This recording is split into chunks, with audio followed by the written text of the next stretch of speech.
least half the arm will be in there.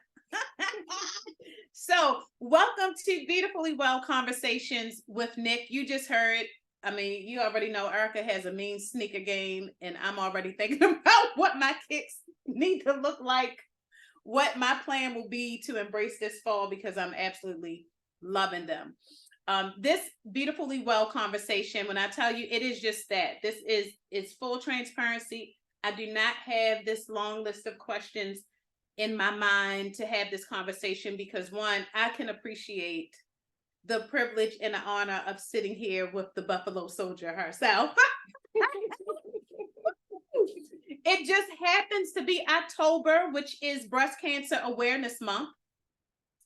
We will touch on that pink story, but the foundation of this conversation is women, self-care, boundaries, how we embrace new normals, what comes along in our lives when life shows up, or as so many refer to lifing. How do we push forward? What are some things that we've done? And then even some life lessons along the way. Mm-hmm. So I can promise you by the end of this conversation, although we are thriving in survivorship, embracing, I know for Erika, you'll share with us because this is not your first rodeo. It's the first rodeo for me. But what we aim to show that in the midst of these diagnoses, because we know our audience, you may vary. You could be a woman who is dealing with a different health situation. Maybe you have never been diagnosed with breast cancer. So what's the goal? We hope that this motivates you to decide to take the steps you need to stay in front of your health. If you are surviving and thriving, we hope this cheers you on to keep doing what you're doing, or maybe even level it up. If you are in your survivorship and maybe you're going through a stage I have yet to go through, Erika can touch on, maybe you're still in a place where life has shown up again and you're just trying to figure out how to weave through. So at the end of the day, inspiring, motivating, empowering, and we hope that this conversation resonates with you. So Erika, I just want to get started and tell a little bit about your journey. If you could kind of take us back and then reel us in to where you are in your breast cancer journey, and then we'll start to step back. Take us back to the beginning of the journey. So the beginning, it seems like it is so far long ago at this point, but it really has only been a year. I was diagnosed with breast cancer last July the 18th. And I, of course, you won't forget that day. You won't forget your day if you have a date. It's your dates, right? I have all these dates in my mind, and I hope one day that they're just a month, and I don't know the day because then it becomes less significant. But right now, it's definitely very much a part of this chapter of my life. And I say chapter because breast cancer is a part of my journey in life. It's not just my life. So taking it back, I've been in fitness and wellness for a number of years now, but at some point I found myself sick and tired of being sick and tired yet again. We all find ourselves there, and I was in a point where I wanted to shed some weight. I wanted to feel my best, and I did. I really felt my best. My body was changing, and I remember just like touching my body, like, whoa, my breasts they're less dense because they're lighter. I lost 40 pounds in 4 months. I woke up one January and was like, I'm done. By April, I was like, okay, I did it. I don't want to do this anymore. My trainer's like, well, you can't stop. I'm going to stop because this has been real restrictive. I want to eat some of the things I wasn't eating, but I was still active. In the midst of that, like I said, I discovered a lump when I was discovering my new body. My size had changed significantly when you lose 40 pounds. And it was like, I'm loving it. But at the same time, you got to adjust your bras, etc. And I'm like, oh, it's a lump. And it is a little bit more to that. I actually had a thyroid issue before that, which I didn't even know I had thyroids. But I'm going to table that part of the conversation because it really is about knowing your body and knowing when you need to advocate for yourself. Because I did go to a doctor before actually really noticing my lump myself, and she didn't know me. So because she wasn't my doctor, she wasn't familiar with how I felt either. And I mention it because it's extremely important that you find someone that you trust. Even in an emergency situation, I found myself in the ER and needing a doctor. So of course I went to the doctor they referred me to. And because of the pandemic, did I have a doctor? Honestly, I don't even remember. I don't think it was 2 years. I didn't go to the doctors. We couldn't go to the doctors at some point. So now here we are going to someone. So I went to someone based on a recommendation, and she did a breast exam. She did a full exam. I don't know you. Let me do an exam, and she didn't notice it.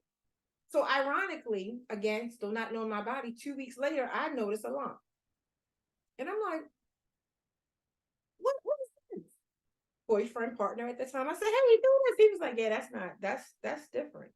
Something's wrong." And I said, "Okay." I had, because I didn't like the doctor I saw, I had called my trainer who helped me lose the 40 pounds. And I was like, "Vicky, I really need a doctor. I really don't trust the person that I went with. Not that she's not an extraordinary woman. However, I'm not comfortable." So she gave me her doctor, Dr. Karen Craig with GBMC. And I said, "Okay." Love, love, love, love her. Fierce woman. Oh my goodness. Went to see her. We had a conversation. What I went there for was thyroids, but again, I was like, I have this lump. Let's talk about it. She said, "Take your shirt off." I put my hands up. She said, "I can see your lump." So you can imagine the fact that she could see my lump confused me, because I was just in somebody else's office 2 weeks before. I probably was in her office Maybe a month month. before, but you didn't see it or feel it. It could have just came out of nowhere, in my opinion, because I find that I'm stage 2, so it's not like it was microscopic. At this point, she saw it. So that's the beginning, right? That's that. Now where I'm at now, I've completed 16 rounds of chemotherapy, including the hardest part of it, the AC, what they like to call the red devil. I don't give the devil of power, so they can whatever call it what they want. Radiation, 33 rounds of radiation.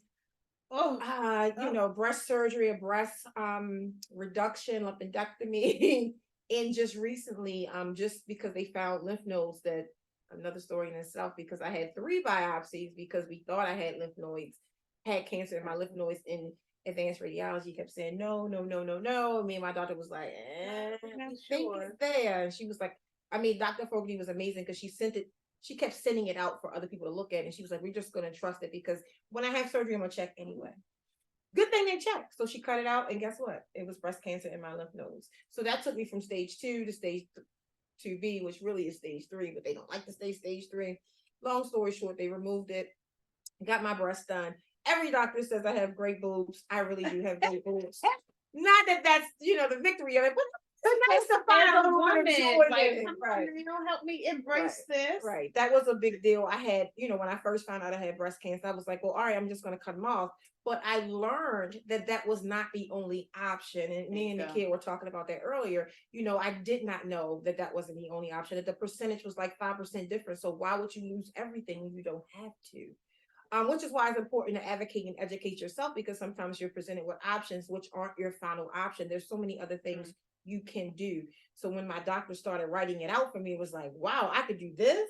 And I didn't make the decision alone. And that's also important, to have caretakers and friends that help you along the way. My best friend and my sister were there to help make the decision, because we all have to, and I say live with it together, because I didn't have a partner at this time. So it was just me. My sister was going to come take care of me. My best friend was going to come take care of me. And they wanted me to be in the most, I would say, in the best state that I can be, my most resilient self, which I am naturally. But if I would have done something that I didn't need to do, I'm not sure I would have been able to be so resilient, because of the depression that might have kicked in.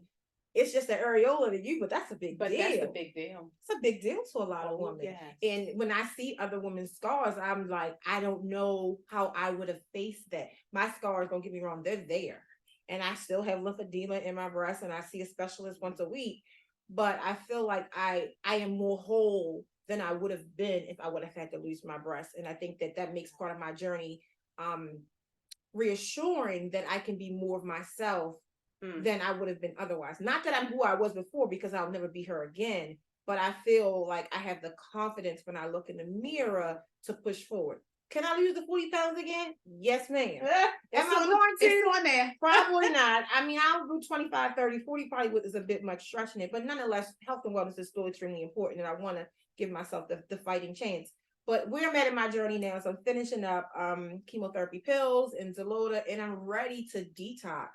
And it's crazy that I'm here with Nicole because we were talking about the Sonnet and so many of the services she offers. I can see myself in the office real soon because now it's time to get all of this stuff out of me. Juicing, walking, exercising, slowly getting back to myself and creating the space to feel good again. Oh yeah. I tell you, I love how you pulled it all for a circle. I mean, I tell you, we could take just what you said and create a whole segment. One, how much do you trust your healthcare providers, especially when you have not built a relationship with them? Right. They're only looking to see us for 10 to 15 minutes. How can you build a relationship? Well, you did the second most important thing is that you talked about it so that you could trust who somebody else trusts. Yes. We are not in a position where there is no out. And that's what I loved about it. It's like, I don't know who to go to, but let me find another woman who can at least point me in that direction. And how many of us have those horror stories? I had a similar story. I've always had issues with my breasts. I've always had abnormal mammograms. There was a period I missed 2 years, started with a new doctor who refused to get me back in front of, get me an appointment again. And this was a woman. I could not believe that she was more worried about me getting a bill if she couldn't justify me having a mammogram. Of course, I fixed that and made sure that I got to another doctor who understood the importance. Yeah. And it was another abnormal mammogram, right? So that becoming your advocate, and then you mentioned that support system, that tribe, so that we're not making decisions on our own as well. We are strong, naturally independent, and sometimes we want to handle everything on our own. But when life hits that way, it's so important to find that close circle. Absolutely. I mean, because some things you don't hear. Once you hear cancer, everything else is will want. Charlie Brown teacher. Cancer. Right.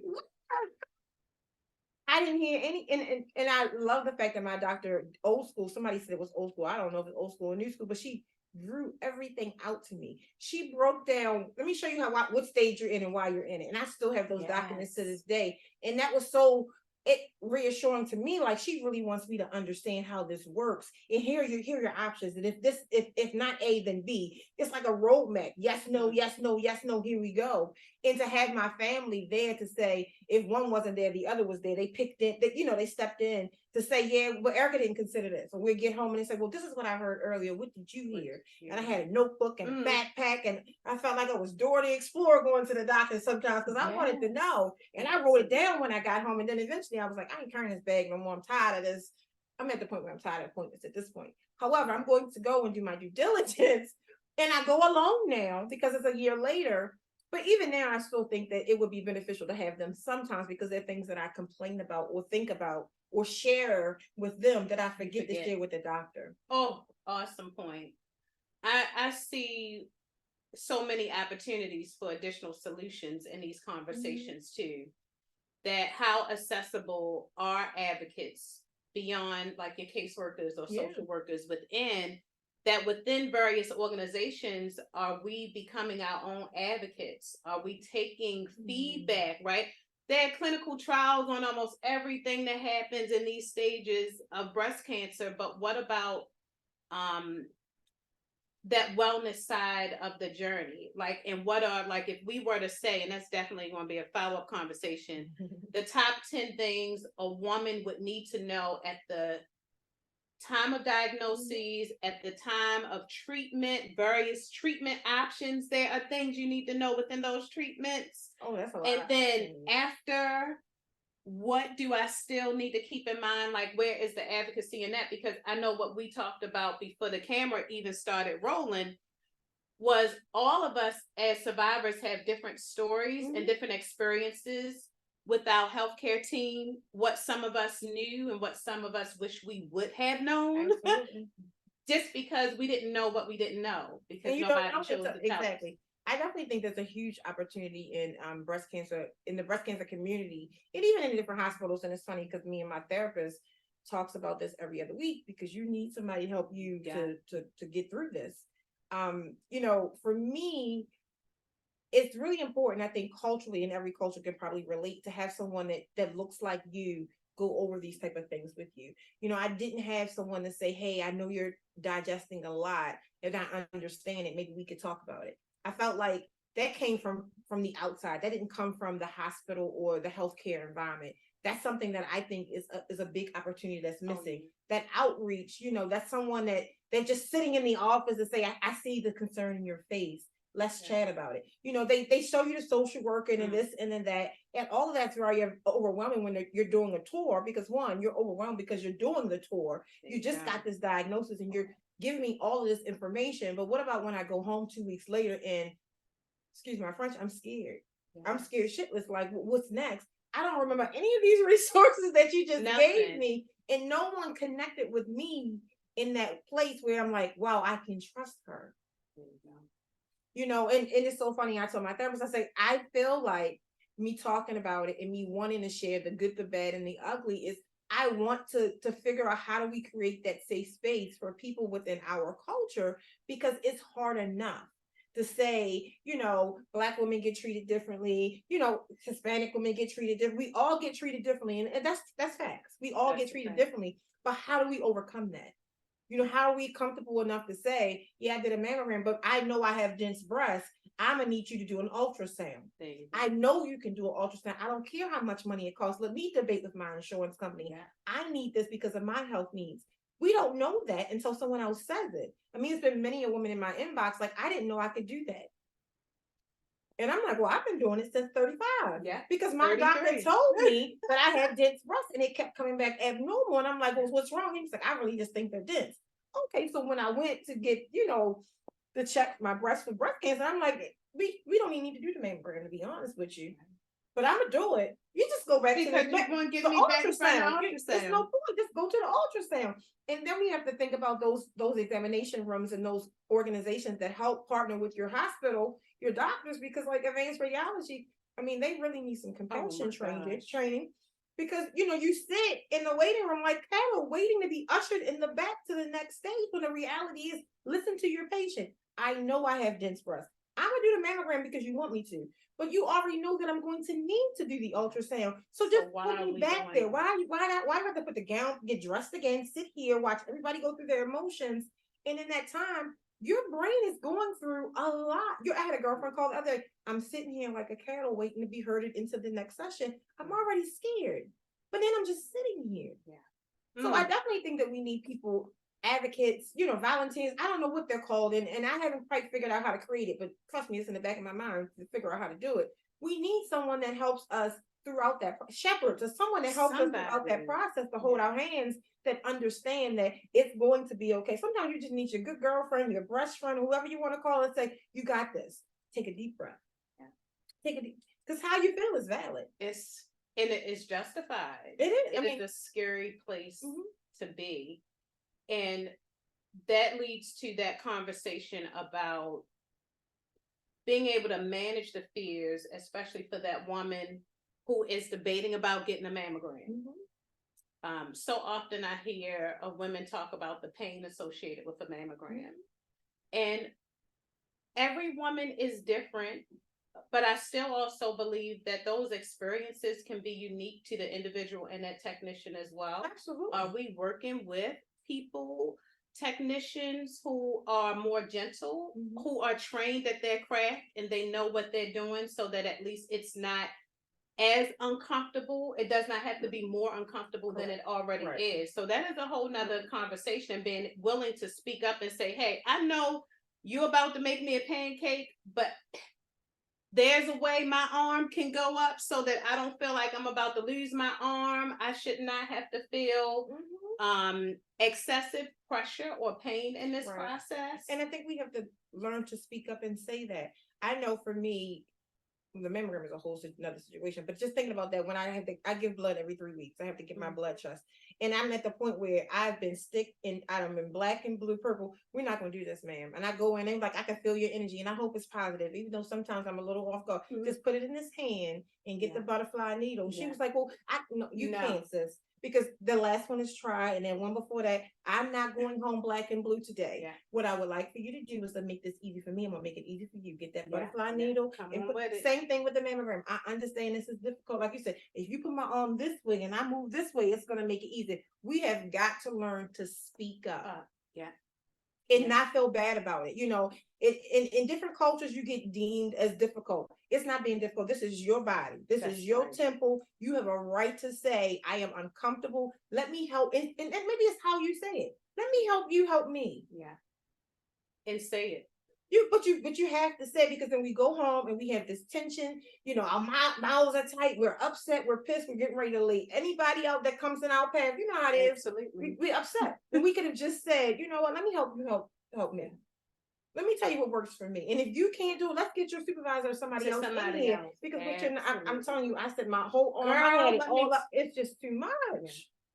I don't want to be black and blue. Don't you put that needle in me and roll it. No, we're not doing that. Just put it in my hand. Well, Miss Buffalo, it's going to hurt. I know, and I'm okay with it. So just put it in his hand, because I'm not doing this arm. You can't do it. No, we're not doing this today.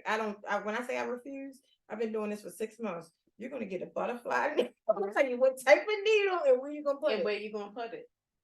And it saves so much. Even the technician, she was like, thank you for helping me. Yeah. They appreciate you for helping them. Normalize it, because at the end of the day, I feel like sometimes there's so much stock put into healthcare, and not knocking healthcare because I'm a part of it, but that we just take it. We are takers, and technicians, practitioners, physicians, the whole nine, they are accustomed to do what I say. And we let them do what they say they're going to do, but that it does not always fit. And when it doesn't fit, I feel like, especially for us as women who spend more time in and out of appointments, in and out of doctor's visits, that you have to find a way to become that woman who questions. And you have to be willing to help people to make you comfortable, because that's actually, I think we forget that we pay for this. It's a service. We forget that it is no different than saying I'm gonna go get a massage. But if you aren't hitting them spots just right, and I'm paying you, am I going to sit there and go, you know what, this feel like my 7-year-old granddaughter's giving me a massage, but this thing costing me $190. I'm just going to sit here and take it because maybe they know what's best for me. Right. No. We wouldn't do that. We wouldn't do that in a hair salon. And we shouldn't. I mean, the reality is you have to create those boundaries in your life as well, to say, you know what, I am important to me. I know me. And when you meet a doctor, like I love my care team. They all know Erika's not going to do, I'm going to have a whole kikiing session with you because I like to talk. But you're not going to do certain things to me. Like, I'm not going to get on that scale unnecessarily. I was just on there 2 weeks ago and I know what it say, miss. I'm not getting back on I'm that. not, yeah. You torture me at this point. And even the medical assistants now, today, not today. No, not You're not. today. It's not necessary. In 2 weeks, what's the change? It's probably not going up. I'm gonna be honest with you. I'm still not getting on it. And I'm not getting on it because the wait from 2 weeks ago is sufficient for the day's visit. I mean, it's not important. But again, you have to pick, and I know that's a light part of this conversation, but the reality is you have to choose. You have choices. Yeah. You have options. That's what it is. You have options. You know, like I was supposed to get my blood work done on Monday. Did I do it? I did not. Am I supposed to do it? When am I doing it? Tomorrow. Because I want to. Because it's my option. Because you're still gonna get the same results. It's not gonna change. And at some point you realize, like she said, they're telling you what to do because they're practicing on you, hoping to get a similar result for someone else. They don't know how you're going to respond until you respond. So you have to also be aware of, you know, they say, see something, you know, you have to be aware of you. When something feels uncomfortable or not right, you have to say, you know, like, I can't get any needles or anything in my right arm. I stop them every single time. Is it on my chart? Yeah. Do they read it? They don't. They don't. So I have to remind them every single time. But if I trusted that they would read it, I'd be, God knows where I would be. I'm telling you. You got to speak up. Yeah. You said something a few sentences ago. You used the word boundaries, and that was a trigger word for me in this conversation because we know boundaries, and boundaries are beautiful, BB. BB. But tell us about a time where you felt like, and I say for lack of a better way to phrase it, boundaries weren't there, or a life lesson, something you learned, something you would share with another woman, whether they're diagnosed or not, just as women doing what we do. Tell us a little bit about a life lesson in your boundaries. I would say very naturally, I think that women are caretakers, right? We take care of everybody else. You know, we make lunch, we make dinner, we do this, we clean up. We even when dating and meeting someone, we're constantly listening. Even in this conversation, Nicole was listening to keywords to figure, how can I make this conversation richer? How can I give Erika what she needs to make her more comfortable? We're constantly listening to take care of and give someone else a more comforting situation, that we forget to create the necessary boundaries to make sure we get what we need out of those conversations. You know, when we meet someone, we want to satisfy them, we want to do this, but we never say, well, if I do this for this person, how is that going to make me feel? We rarely say, well, you know what, he or she may like it, but I don't, so I'm not going to do it. Oftentimes we will sacrifice our happiness in that moment and do it. And I'll say, you know, in my life, I've been a giver. You know, I've worked in many nonprofits, I've volunteered, I've marched, I've done so many things for so many other organizations in the background that I have never stepped to myself and said, this is naturally who I am. I declare myself a servant leader. I know I want to do these things in the community. I have my own mission, my own passion. How can I do that for myself? I've never thought of declaring that until now. Why? Because my days are limited, right? All of our days are limited, but time becomes very different when you get a diagnosis of any sort, because then you realize, how much time do I really have, right? So then you have to say, you know what, in this moment, I have to worry about myself. You know, and like your friends want to check on you, you know, your village wants you to give them updates. But I'm going through this and I got to give you an update. Not that I don't want to give you an update, but maybe I'm going through too much to give you an update. And my boundary is, I'm not giving an update. If you want to know how I'm feeling, call me. Send me a text. Right. That's my new boundary. I share with the whole world. If you know me, you know I'm on Instagram, Facebook, telling all my business. somebody is listening. Somebody's fat. I know a sister that is fat in it as if it was a curse. It is not a curse to me. It is a blessing, because I am boisterous. I am going to scream it to the top of my lungs. Check your breast. Know your body. Get checked out. Create boundaries. Because if this would not have happened to me, and I'm being very honest, and Nicole said, don't relate it to breast cancer, I would have not made myself first. After my diagnosis, I was hard on the no. No, I'm not. No, I cannot. No, that's not important to me. No, I don't want to fix this, because I am worrying about myself. And I'm sorry if that seems selfish, but in my opinion, it's self-care. I have to worry about me today, tomorrow. There'll be a time in my life again when I can pour into people the way I've always done. But right now, my cup is not full enough that it's overflowing enough that I can bless everyone in my life.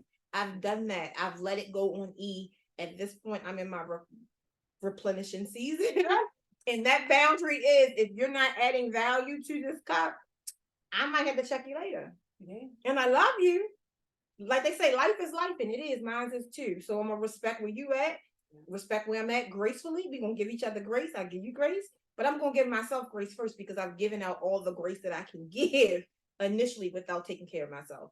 And I think it's important for men do it too, you know, not just women, but I think that women do it naturally, because we're raised to nurture. Yes. We're raised to take care. We're raised to make sure that everybody else is okay. No one, I don't remember my grandmother saying, baby girl, make sure you get what you need. I remember her saying, well, make sure that man has his plate first. Make sure your house is clean. Make sure this, oh, he's looking good. What about me? What about me? She never said, baby girl, make sure you take that time in the morning for you. Make sure you look in the mirror and you affirm yourself. You make sure that you can remain resilient, because you're giving yourself what you needed. She didn't, because she sacrificed all of her for all of us. So we naturally do the same exact thing. You know, and I remember in her last breath telling, well, you've done all you can. It is well with my soul, my mind. And she was looking at me like, I was like, girl, they're going to be crazy with you here or with you not here. Go on to glory.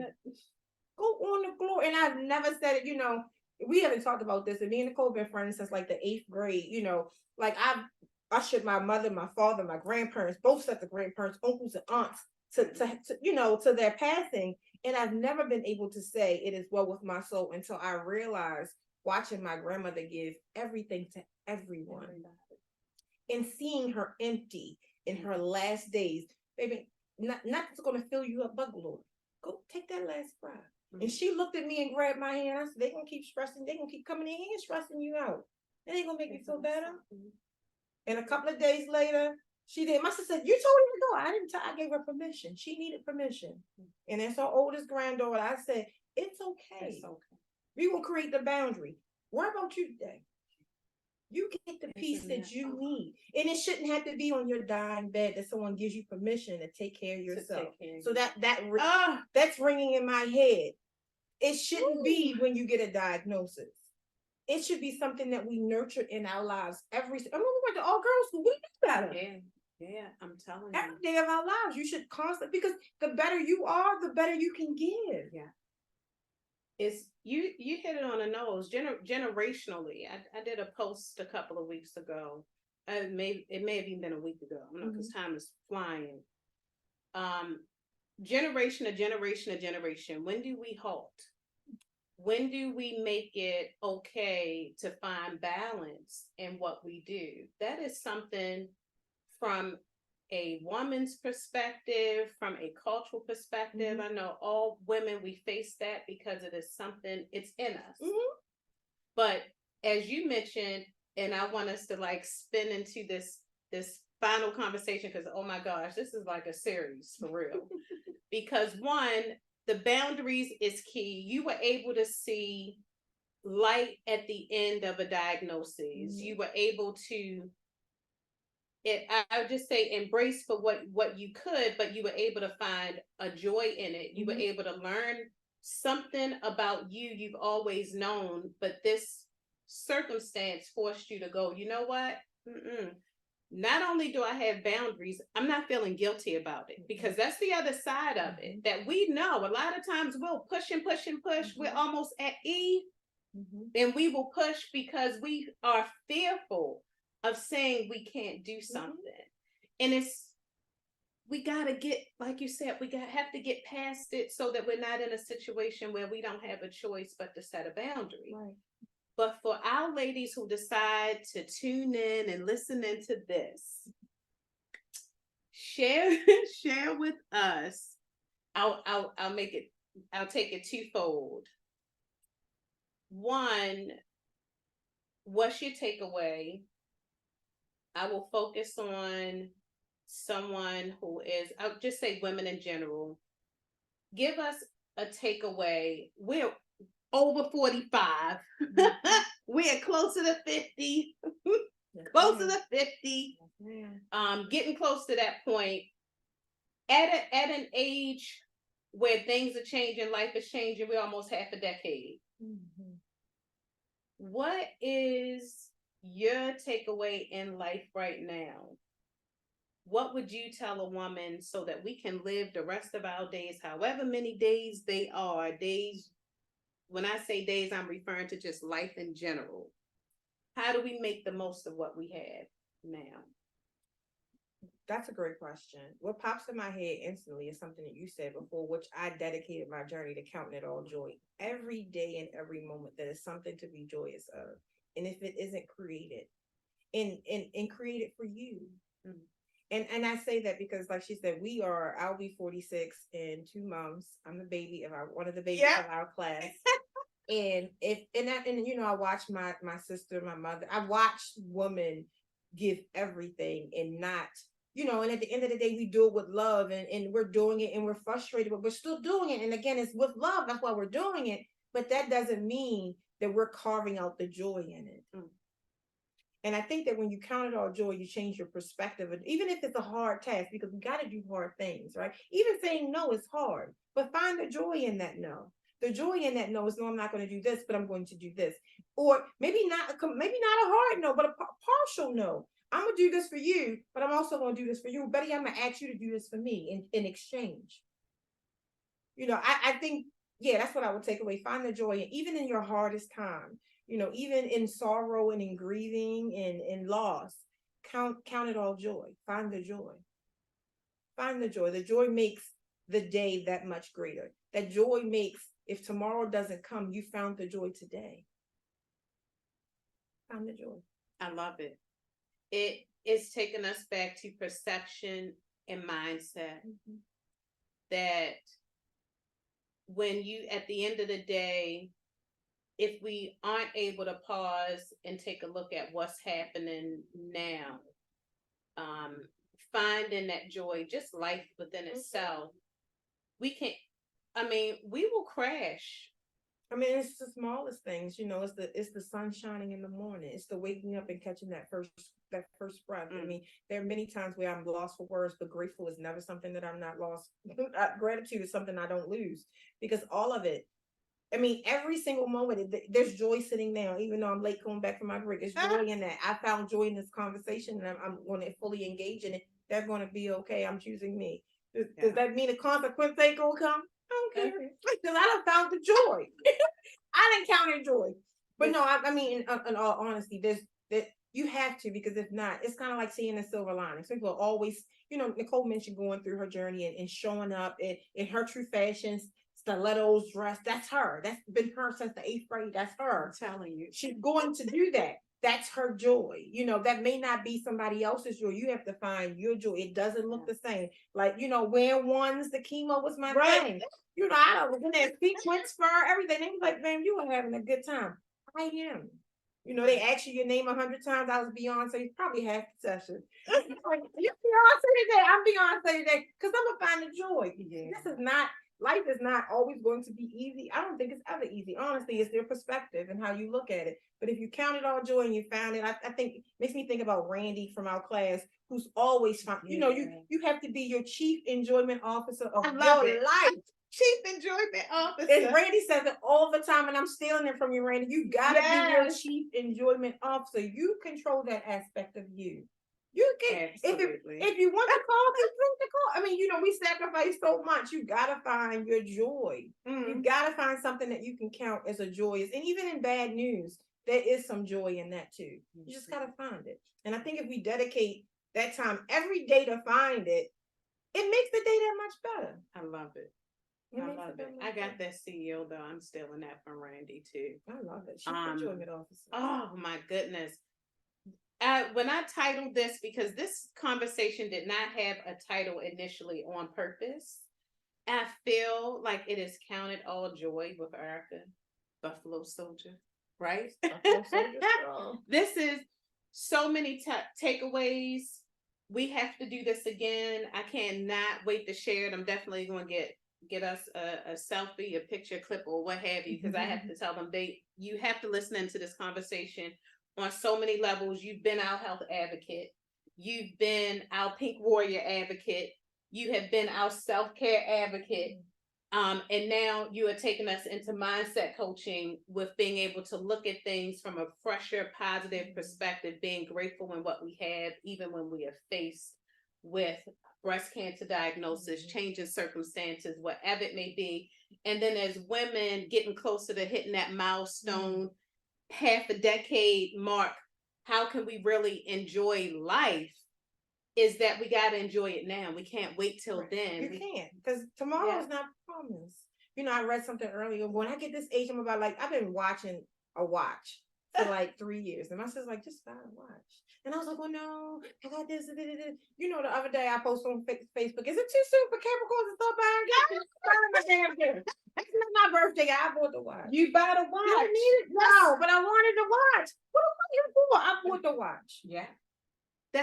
It is small. It's small, but I wanted it. So I wanted it. Yeah. I'm not waiting anymore. And who are we waiting on? The empowerment. And that's what we do in this instance. When you're empowered, it's internal. Those are your steps. That's your action. Circumstances may do it, but at the end of the day, we pull that joy from being empowered to see things a different way. And part of that is we first have to see ourselves as worthy of being, of accepting what we need to be grateful for, that gratitude. So this was amazing. This was awesome. I want round of applause, cheers. I wish I could hear you all in the background. I just know as you listen in, it's going to be one of those conversations. You're not going to turn it off. You'll probably listen to it over and over and over again to catch those gems. We need to follow your story. And I know you are on Facebook and Instagram, but what's the handle? On Instagram is That's All I Got E. That's pledge to all give I it all got. I got. That's all I got. That's it. I'm gonna add it to That's this all I got too. today too. That's all I got you. Thank you so much, Erica, Thank girl, loving you, Dove love, Yes. sister love.